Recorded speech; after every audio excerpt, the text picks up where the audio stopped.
whisper something happy in my ear.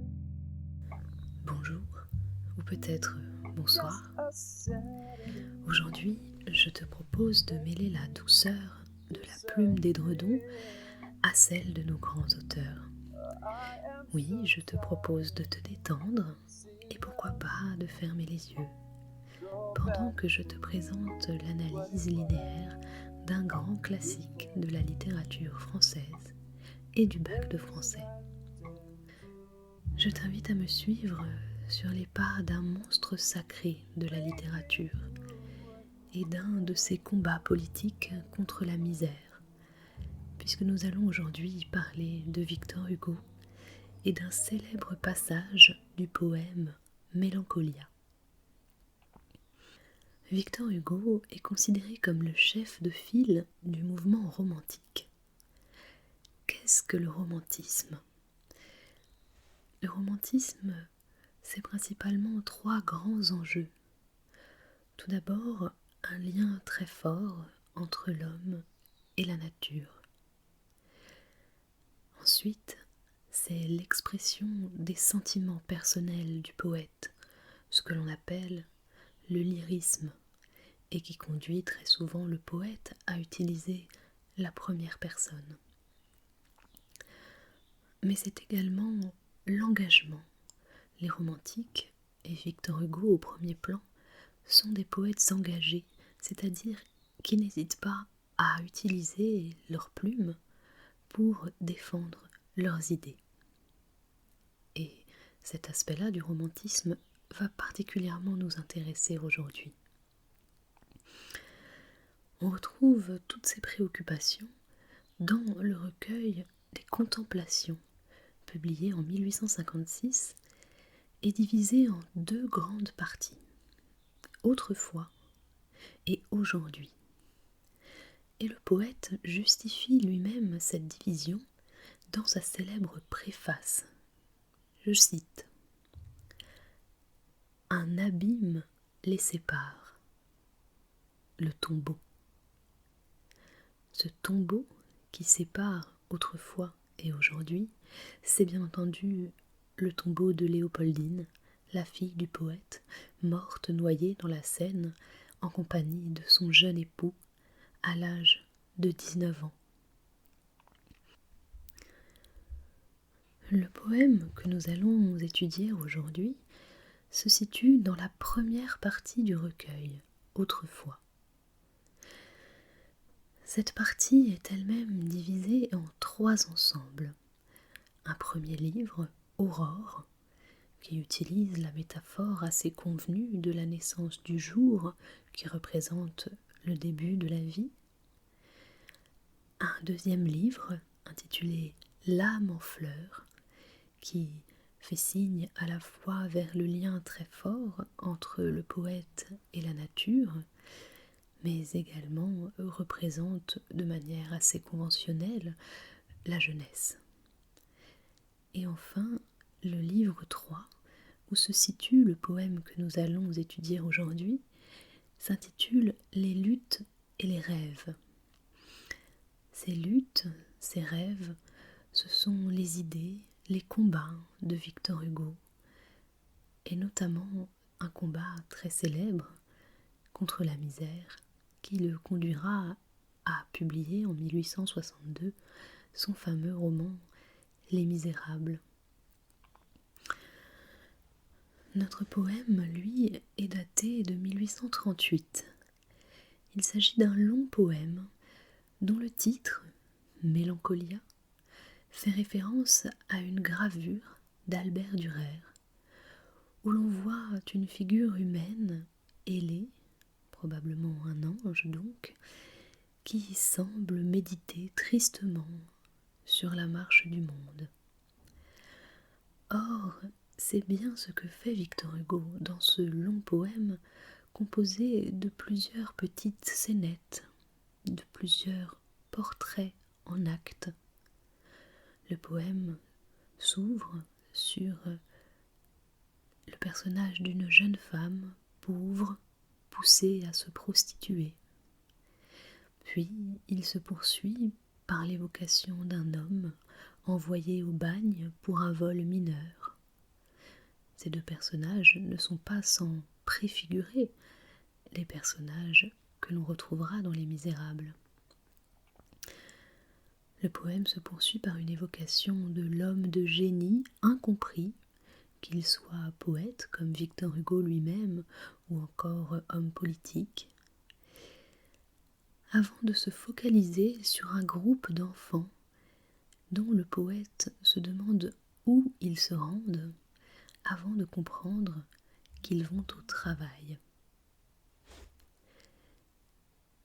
En effet, le travail des enfants n'était pas réglementé à l'époque, et l'on trouvait des enfants très jeunes dans les ateliers, dans les usines, sans parler des champs bien sûr, où ils faisaient des journées de travail à rallonge, travaillaient même parfois la nuit, sans que cela soit contrôlé par aucun organisme ni aucune loi. Je vais donc passer à la lecture du poème. Où vont tous ces enfants, dont pas un seul ne rit, ces doux êtres pensifs que la fièvre maigrit, ces filles de 8 ans qu'on voit cheminer seules? Ils s'en vont travailler 15 heures sous des meules. Ils vont de l'aube au soir faire éternellement dans la même prison le même mouvement. Accroupis sous les dents d'une machine sombre, monstre hideux qui mâche on ne sait quoi dans l'ombre, innocent dans un bagne, ange dans un enfer, ils travaillent. Tout est d'airain, tout est de fer, jamais on ne s'arrête et jamais on ne joue. Aussi, quelle pâleur, la cendre est sur leurs joues. Il fait à peine jour, ils sont déjà bien las, ils ne comprennent rien à leur destin, hélas. Ils semblent dire à Dieu: petits comme nous sommes, notre Père, voyez ce que nous font les hommes. Ô servitude infâme imposée à l'enfant, rachitisme, travail dont le souffle étouffant défait ce qu'a fait Dieu, qui tue, œuvre insensée, la beauté sur les fronts, dans les cœurs la pensée, et qui ferait, c'est là son fruit le plus certain, d'Apollon un bossu, de Voltaire un crétin. Travail mauvais qui prend l'âge tendre en sa serre, qui produit la richesse en créant la misère, qui se sert d'un enfant ainsi que d'un outil. Progrès dont on demande où va-t-il, que veut-il, qui brise la jeunesse en fleurs, qui donne en somme une âme à la machine et la retire à l'homme. Que ce travail, haï des mères, soit maudit, maudit comme le vice où l'on s'abattardit, maudit comme l'opprobre et comme le blasphème.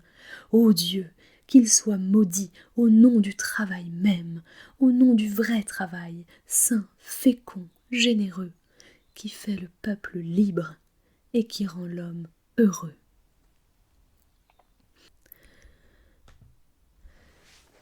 Dans ces quelques vers, qui sont d'ailleurs des alexandrins en rime suivie,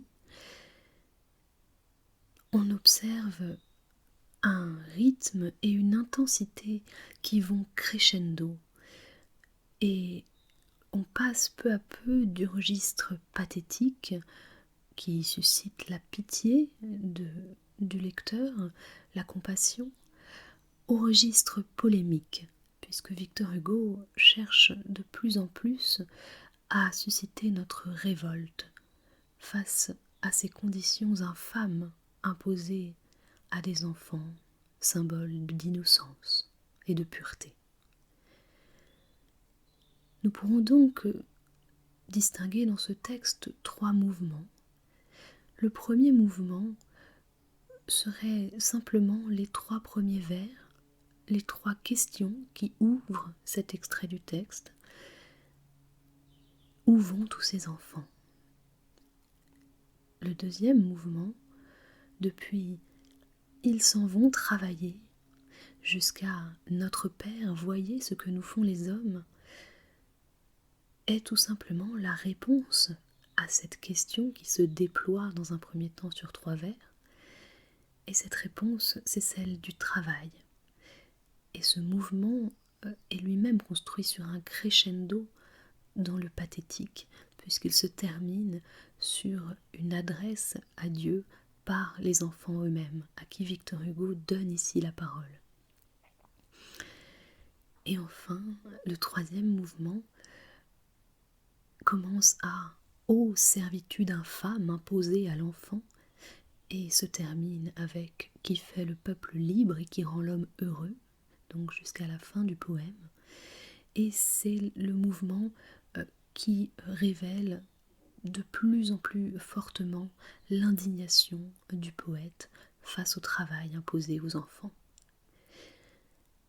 Nous pourrons donc axer notre problématique sur cette dénonciation du travail imposé aux enfants, en nous demandant comment Victor Hugo propose-t-il ici un violent réquisitoire contre le travail imposé aux enfants. Le premier mouvement se déroule donc du vers 1 au vers 3 et désigne tout simplement le questionnement du poète. Ce premier mouvement est donc composé d'une série de 3 questions rhétoriques, puisqu'il y a 3 points d'interrogation, mais ces questions n'en forment en réalité qu'une. Une question introduite par l'adverbe de lieu « où ». Où vont tous ces enfants, dont pas un seul ne rit, ces doux êtres pensifs que la fièvre maigrit, ces filles de 8 ans qu'on voit cheminer seules. Donc en réalité, toutes ces questions n'en forment qu'une, et ces 3 vers sont d'ailleurs composés d'une seule proposition principale, où vont, et la suite, ce sont 3 COD, où vont qui, tous ces enfants, ces doux êtres, ces filles. Donc Victor Hugo va déployer ces COD pour mieux décrire le spectacle qu'il a devant les yeux, spectacle qu'il nous donne à voir également, avec l'utilisation au vers 3 du pronom indéfini « on » qui implique le lecteur, et du verbe « voir » qui est conjugué au présent d'énonciation. Victor Hugo cherche à nous mettre sous les yeux cette scène à laquelle il assiste. Alors, quelle est cette scène ? Eh bien, elle est décrite sur ces 3 vers de manière assez paradoxale. On a l'impression que dans chaque vers, le début de l'alexandrin est occupé par une mention assez neutre, voire positive, de l'enfance, ces enfants, ces doux êtres, ces filles de 8 ans. Et ensuite, on retrouve des notations beaucoup plus sombres, péjoratives, dans le deuxième hémistiche. Un hémistiche désigne la moitié d'un alexandrin, c'est-à-dire 6 syllabes. Par exemple, pour le premier alexandrin, nous avons 2 hémistiches. Le premier est « Où vont tous ces enfants ?» qui fait 6 syllabes. Et le deuxième « Dont pas un seul ne rit ». Et nous voyons que dans ce deuxième hémistiche, eh bien, la description se fait beaucoup plus négative. Et cette description est d'ailleurs présente dans une proposition subordonnée relative, introduite par don, et c'est le cas également au vers 2 et 3. Ce sont les propositions subordonnées relatives qui viennent nuancer, qui viennent assombrir le tableau. Ces doux êtres pensifs que la fièvre maigrit, et ces filles de 8 ans qu'on voit cheminer seules. Même s'il est vrai que l'adjectif pensif, dans le vers 2, qui appartient au premier hémistiche, est déjà assez étonnant, appliqué à des enfants que l'on imagine plutôt dans l'action que dans la réflexion. Quoi qu'il en soit, ces enfants sont décrits comme tristes, c'est ce que suggère la négation totale, pas un seul ne rit. L'absence de rire, pourtant caractéristique de l'enfance, suggère la tristesse. Le terme de fièvre au vers 2 et le verbe maigrir suggère ici la maladie. Et ce premier mouvement se conclut sur l'adjectif seul, qui entre en contradiction avec la jeunesse de l'âge des enfants, mentionné dans le premier hémistiche, 8 ans. Pour conclure donc sur ce premier mouvement, le poète s'interroge à la vue d'un spectacle étonnant d'un groupe d'enfants qui semblent abattus, qui se dirigent, comme le suggère également le verbe cheminer, vers un endroit inconnu. Et c'est le deuxième mouvement qui va permettre d'apporter la réponse à cette question.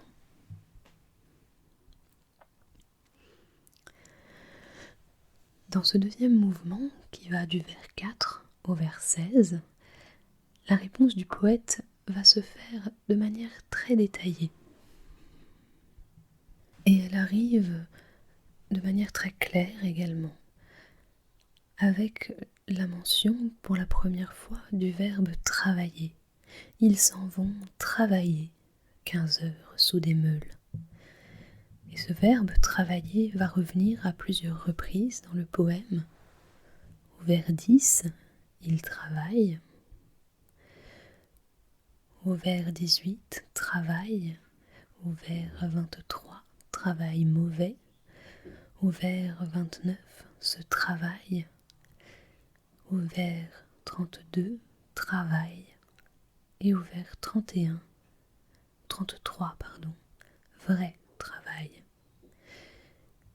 Il est également présent dans le texte sous la forme de synonyme, puisqu'on trouve au vers 17 le terme de servitude, au vers 19 œuvre insensée, au vers 26 progrès, qui n'est pas exactement synonyme, mais qui ici est utilisé de manière assez proche.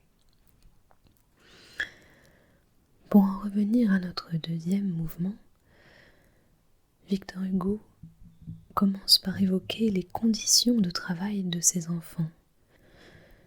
Des conditions qui semblent déjà indignes pour des adultes, alors pour des enfants. Ils s'en vont travailler 15 heures sous des meules. Ils vont de l'aube au soir faire éternellement dans la même prison le même mouvement. La préposition sous des meules, suggère une posture de soumission.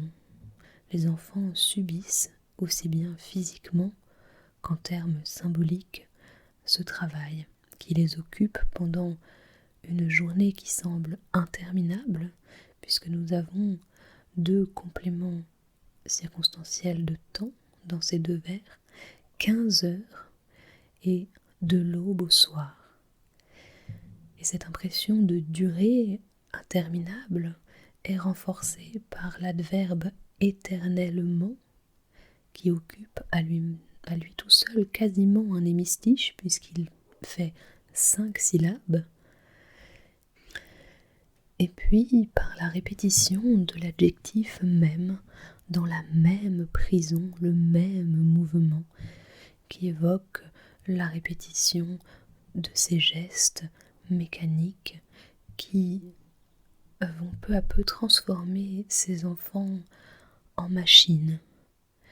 Et c'est justement ce terme de machine qui est au cœur du vers suivant et des quelques vers qui suivent.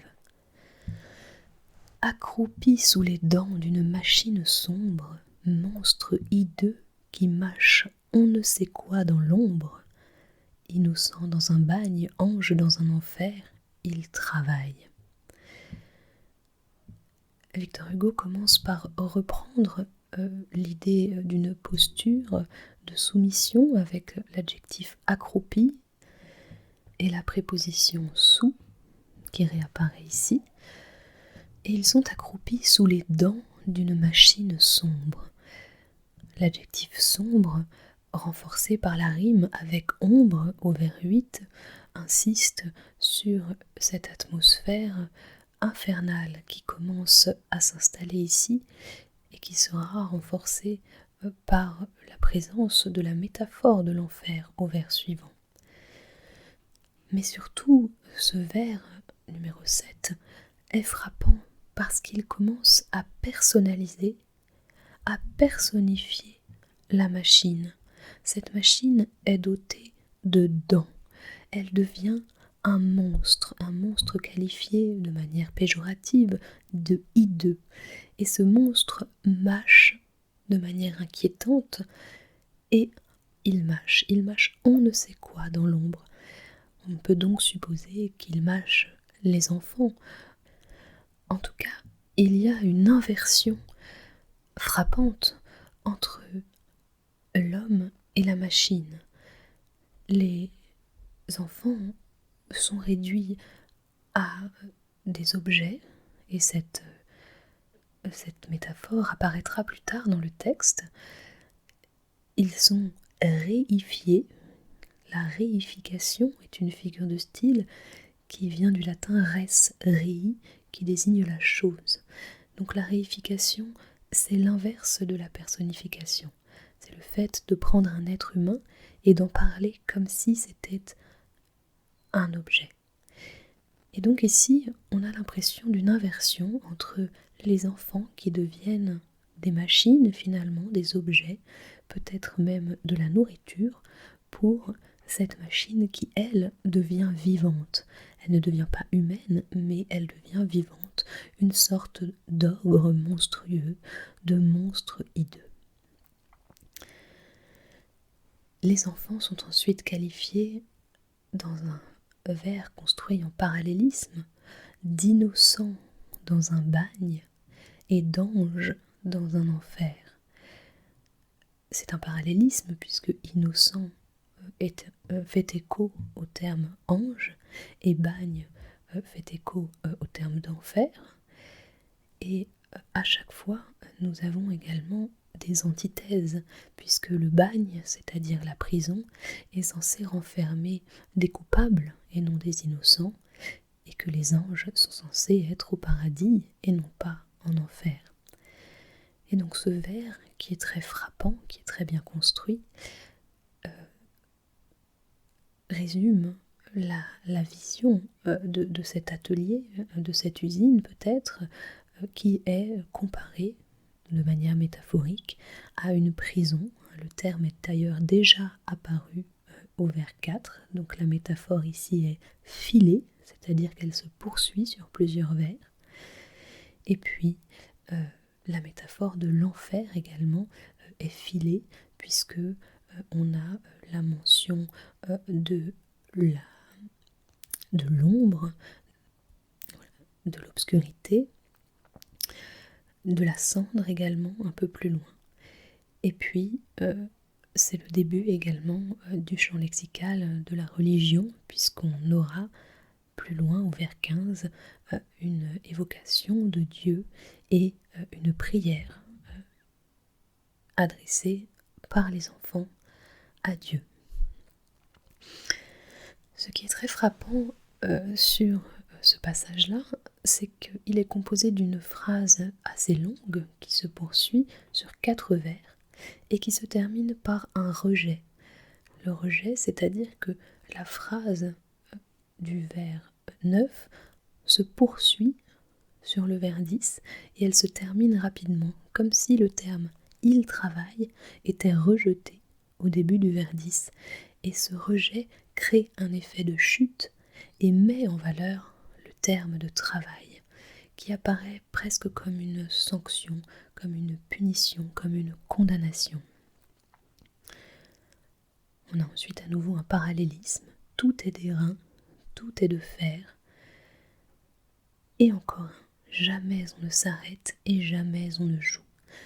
La multiplication des parallélismes dans ce poème, et ici en particulier, résonne avec l'idée de répétition des mêmes mouvements qui reviennent sans cesse et l'absence totale d'échappatoire. On remarque également qu'il y a de nombreuses négations dans le texte. On ne sait quoi, vers 8, jamais on ne s'arrête, jamais on ne joue.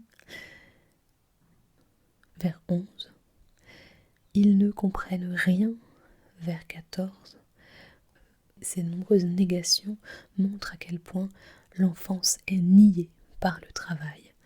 L'enfance qui devrait être associée au jeu, au rire, et qui, à la place, est associée à la pâleur, à la cendre et à la fatigue. Aussi, quelle pâleur, la cendre est sur leurs joues. Il fait à peine jour, ils sont déjà bien las. Ils ne comprennent rien à leur destin, hélas.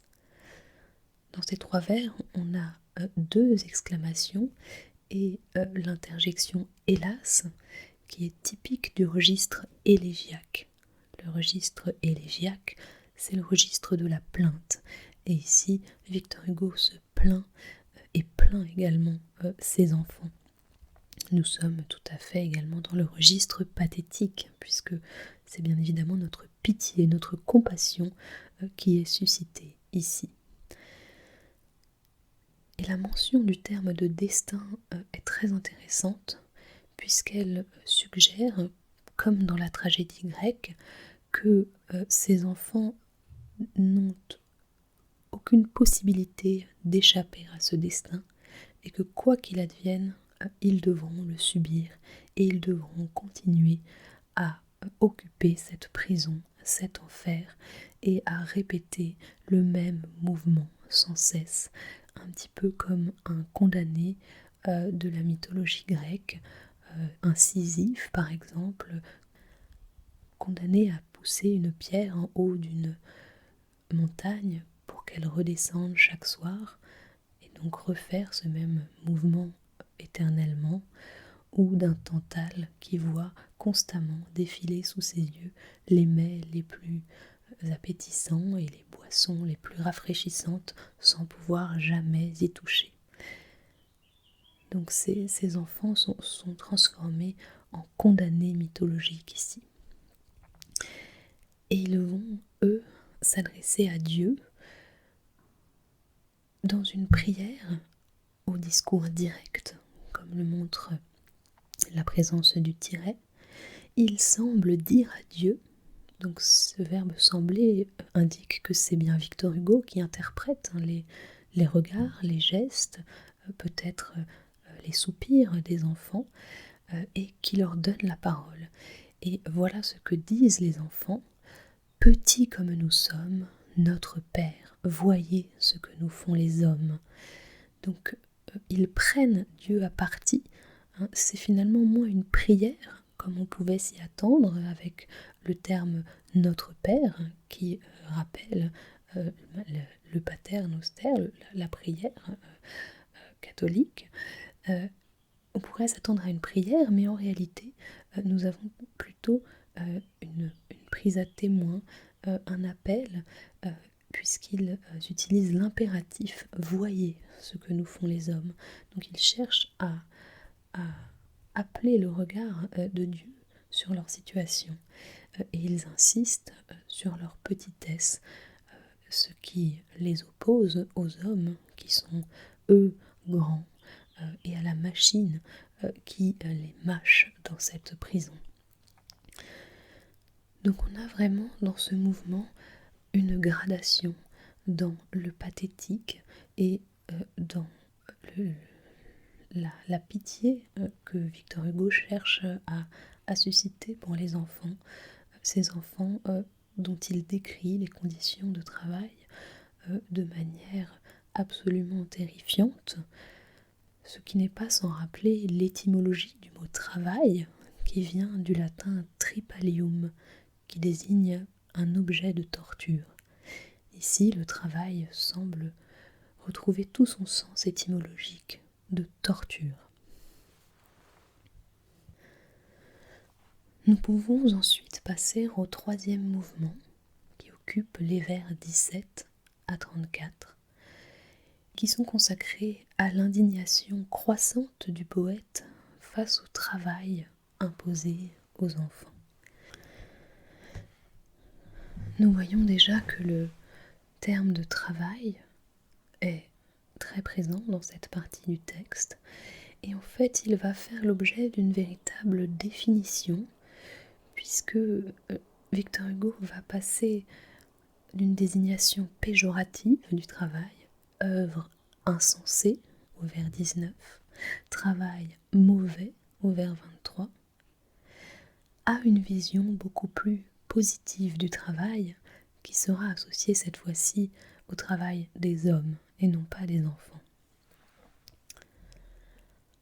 Ce mouvement est également marqué par de nombreuses exclamations et par des interjections, dont la première ouvre ce mouvement. Ô servitude infâme imposée à l'enfant. Et nous trouvons également au vers 32, ô Dieu. Dieu sera donc à nouveau pris à partie dans le troisième mouvement. Reprenons donc au début de notre troisième mouvement. Ô servitude infâme imposée à l'enfant, rachitisme, travail dont le souffle étouffant défait ce qu'a fait Dieu, qui tue, œuvre insensée, la beauté sur les fronts, dans les cœurs la pensée, et qui ferait, c'est là son fruit le plus certain, d'Apollon un bossu, de Voltaire un crétin. C'est ici que se termine la phrase, malgré les nombreux points d'exclamation que l'on peut trouver avant. C'est donc une phrase assez longue qui fonctionne sur la multiplication des subordonnées relatives, puisqu'en fait, il s'agit avant tout de qualifier ici le terme de travail. On peut se reporter au vers 18, travail, et ensuite nous avons une subordonnée relative, dont le souffle étouffant défait ce qu'a fait Dieu, puis une deuxième qui tue, œuvre insensée, la beauté sur les fronts, dans les cœurs la pensée, et puis une troisième subordonnée relative, et qui ferait, c'est là son fruit le plus certain, d'Apollon un bossu, de Voltaire un crétin. Cette multiplication des subordonnées donne l'impression que Victor Hugo cherche à faire le tour de la question, à bien définir le travail, et qu'il a du mal presque à s'arrêter de parler, à s'arrêter d'accabler, d'accuser ce travail infâme, comme il le dit au vers 17. Servitude, même le terme est très fort et rappelle cette posture de soumission que nous avons étudiée dans le deuxième mouvement. L'adjectif imposé également est très fort et reprend l'idée de destin, d'absence de choix, de fatalité. Rachitisme, on avait l'idée de maigreur dès le premier mouvement et cette idée réapparaît ici. Et puis la mention du souffle étouffant du travail file la métaphore du monstre. C'est le souffle du monstre ici, ou le souffle de l'enfer peut-être également, qui d'ailleurs est très présent dans cette longue phrase où l'on retrouve une allitération en feu. Infâme, enfant, souffle étouffant, défait, fait, front, ferait, fruit. Donc il y a cette sonorité qui revient et qui semble mimer le souffle du démon peut-être qui met ses enfants au travail. Démon, oui, puisque ce travail défait ce qu'a fait Dieu. Donc nous avons ici une négation lexicale, une antithèse entre fait et défait. Et donc le travail défait ce qu'a fait Dieu, et est donc forcément du côté du diable. Et c'est un travail qui est diabolique, qui s'oppose à la divinité. C'est un travail même qui tue, le terme est très fort, et qui est insensé, qui est fou, qui n'a pas de sens. Et ce caractère insensé va être très bien suggéré par de nouveaux parallélismes de construction et de nouvelles antithèses, puisque ce travail va tuer la beauté sur les fronts, dans les cœurs, la pensée. Donc nous avons à nouveau un parallélisme ici, il rend laid, il rend bête, et surtout il ferait, c'est là son fruit le plus certain, d'Apollon un bossu, de Voltaire un crétin. Apollon, dieu de la beauté, Voltaire, symbole utilisé ici comme symbole de génie, d'intelligence, eh bien ces deux personnages extrêmement positifs deviendraient des bossus, des crétins sous l'action de ce travail. Ces deux parallélismes et ces deux antithèses sont donc très très forts. Travail mauvais qui prend l'âge tendre en sa serre, qui produit la richesse en créant la misère, qui se sert d'un enfant ainsi que d'un outil. Donc on remarque exactement la même construction syntaxique, c'est-à-dire que, à nouveau, c'est le travail qui va être défini par plusieurs subordonnées relatives. La première, au vers 23, qui prend l'âge tendre en sa serre, et première subordonnée relative qui file la métaphore du monstre, le travail ici, qui apparaît comme un vautour, un charognard, un rapace affamé qui cherche à s'attaquer à la jeunesse. Deuxième subordonnée relative, qui produit la richesse en créant la misère. Donc à nouveau un parallélisme ici, avec une antithèse entre richesse et misère. Et puis autre subordonnée relative, qui se sert d'un enfant ainsi que d'un outil. Et là, l'indignation de Victor Hugo semble être à son comble avec cette comparaison qui vient bien confirmer la réification de l'enfant qui est comparé très clairement à un outil dont le travail se sert. Le verbe se servir ici insiste, renforce cette réification. Cette structure syntaxique va également être reprise dans les 3 vers suivants. Cette fois-ci, ce n'est pas le travail qui est qualifié, mais le progrès, mais qui en réalité est un petit peu utilisé comme un synonyme ici. Progrès dont on demande où va-t-il, que veut-il.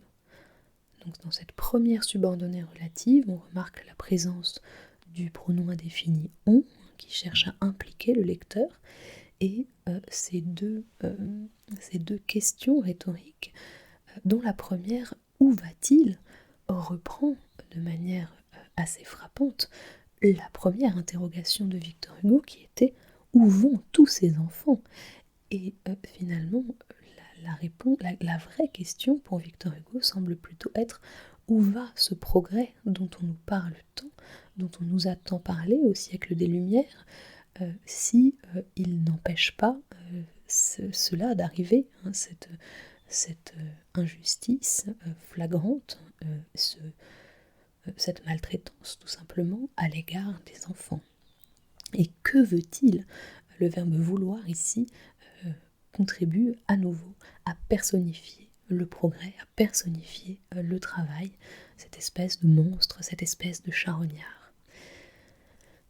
Nouvelle subordonnée relative, donc progrès, qui brise la jeunesse en fleurs, qui ne peut pas ne pas rappeler le titre du deuxième livre des Contemplations, l'âme en fleurs.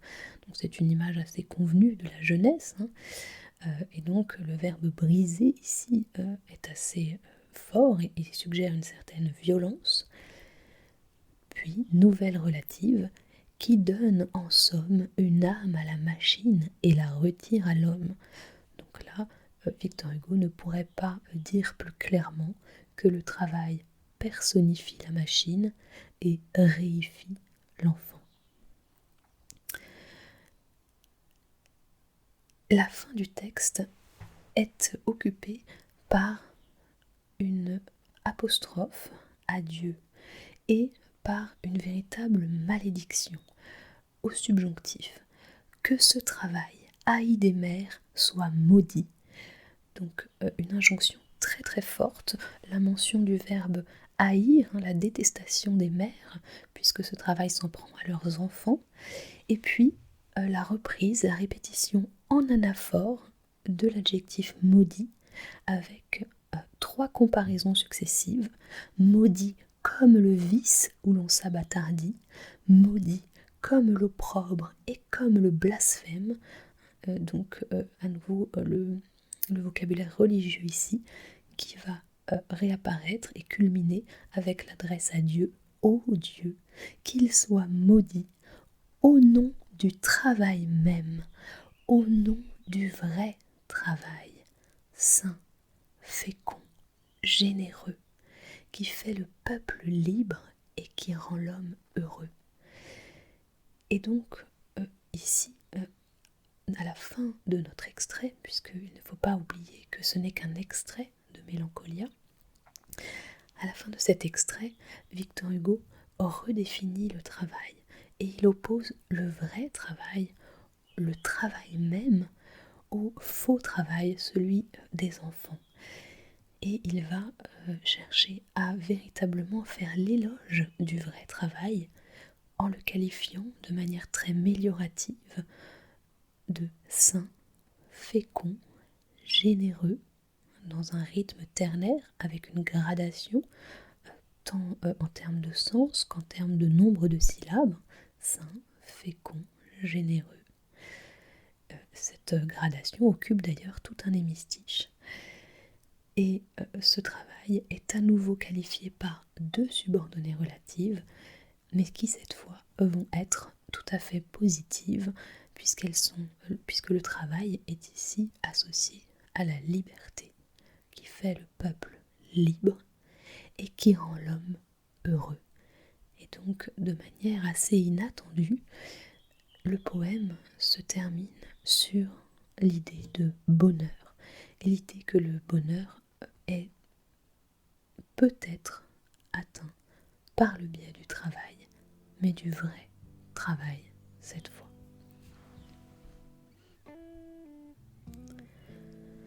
Pour conclure donc, il s'agit ici d'un véritable poème engagé, d'un violent réquisitoire contre le travail imposé aux enfants. Un réquisitoire qui passe par le registre élégiaque, pathétique, et qui glisse peu à peu vers le registre polémique au fur et à mesure que l'indignation du poète grandit. Nous pouvons mettre ce poème en lien avec, bien sûr, Les Misérables, le grand roman social de Victor Hugo, mais également avec un poème que l'on trouve toujours dans les Contemplations. C'est le poème 17, toujours dans le même livre, Les luttes et les rêves. Il s'agit du poème Chose vue un jour de printemps. Et Victor Hugo y décrit la douleur de 4 enfants affamés, sans le sou, et qui viennent de perdre leur mère. Je vous lis ce poème. Entendant des sanglots, je poussais cette porte. Les 4 enfants pleuraient et la mère était morte. Tout dans ce lieu lugubre effrayait le regard. Sur le grabat gisait le cadavre hagard. C'était déjà la tombe et déjà le fantôme. Pas de feu, le plafond laissait passer le chaume. Les 4 enfants songeaient comme 4 vieillards. On voyait comme une aube à travers des brouillards, aux lèvres de la morte, un sinistre sourire. Et l'aîné, qui n'avait que 6 ans, semblait dire: regardez donc cette ombre où le sort nous a mis. Le poème continue et je vous invite à aller poursuivre votre lecture